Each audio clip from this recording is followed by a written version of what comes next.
Hey there friends, it's not often that I use a cuss word or a dirty word, but I'm going to have to use one. So if you got kids in the room, cover their ears up or warn them or ask them to leave the room. It's not a really bad word, but it is a word that I'll toss it out there now. Candy ass. We are turning into a society, well, I think probably the transformation is almost complete. A society of candy asses. Everyone is afraid to hurt somebody's feelings. People get their feelings hurt really easily. People expect other people to walk on eggshells. People walk on eggshells.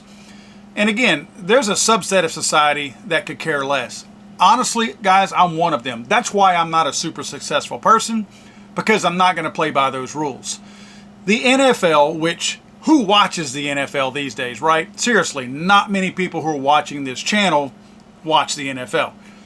Nevertheless, this past week, there's an accused rapist, DeShaun Watson. If you don't know DeShaun Watson, he played college ball at Clemson, went to Houston, allegedly raped a whole bunch of women.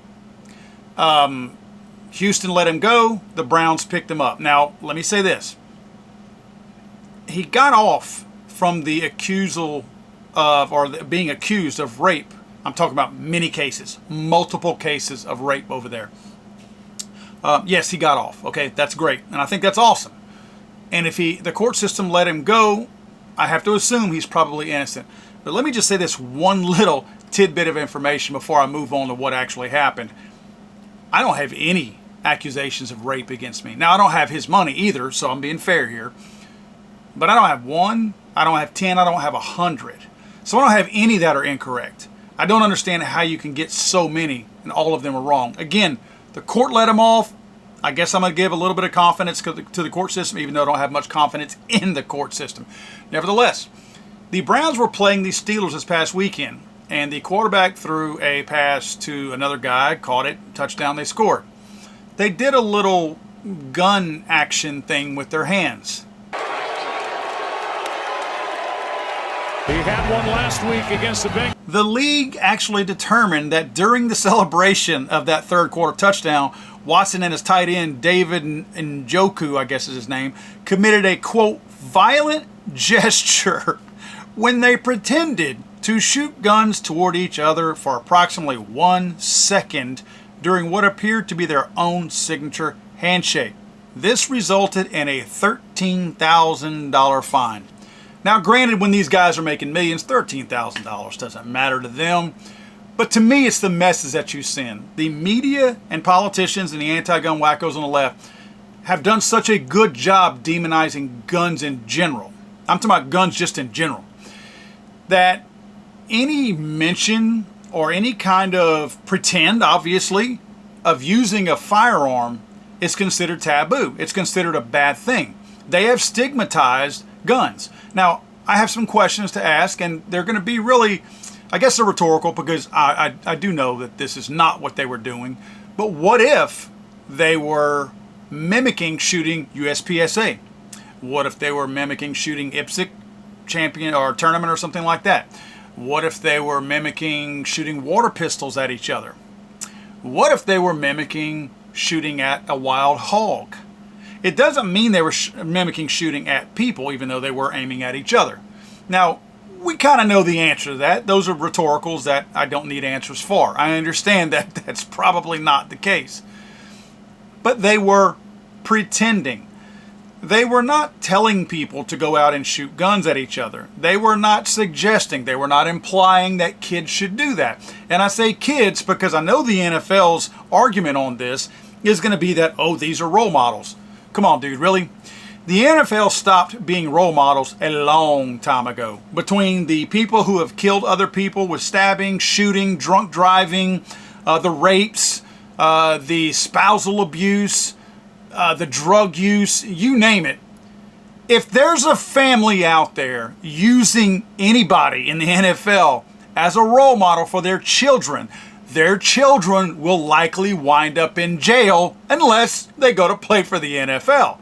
So don't give me the whole role model thing. That is not the case. I really doubt there's any parents out there that went, oh, dang, DeShaun, you were actually the role model for my child, and now I'm just going to have to move on to somebody else. This is so stupid. Now, we know the NFL has long been liberally run, but this is just as stupid as the child that's on the playground and picks up a stick that's shaped like a gun, aims it at somebody else, and gets suspended. This is the same level of ignorance and stupidity and social justice warrioring. Somebody saw this and said, aha, this is my chance to check the box when I get evaluated this year, to show that I am in with the whole woke crowd and all that kind of stuff. They're going to check somebody, whoever pushed this through, no matter how ridiculous. And I'm sure other people said, come on, man, really? That's stupid.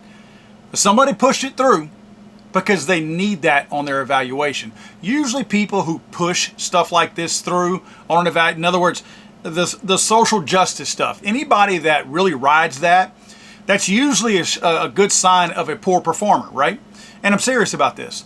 Usually a good, honest, hardworking person can stand on their own merit. Whatever they do, their work output, their performance, all of that pretty much stands on its own and allows them to get a positive evaluation and get the necessary pay increase, promotion, whatever. But the person who has to hang on this is usually a bottom feeder. It's a person who's not producing, a person who doesn't have much to offer, and probably is a diversity hire anyway. So now they have to hang on to this because now it's nearly impossible to get rid of them, because guess what? This is our diversity, equity, inclusion ambassador or whatever. I mean, you can't get rid of them now. So usually, again, your bottom feeder, that's the one who's the one pushing that through and making it an issue.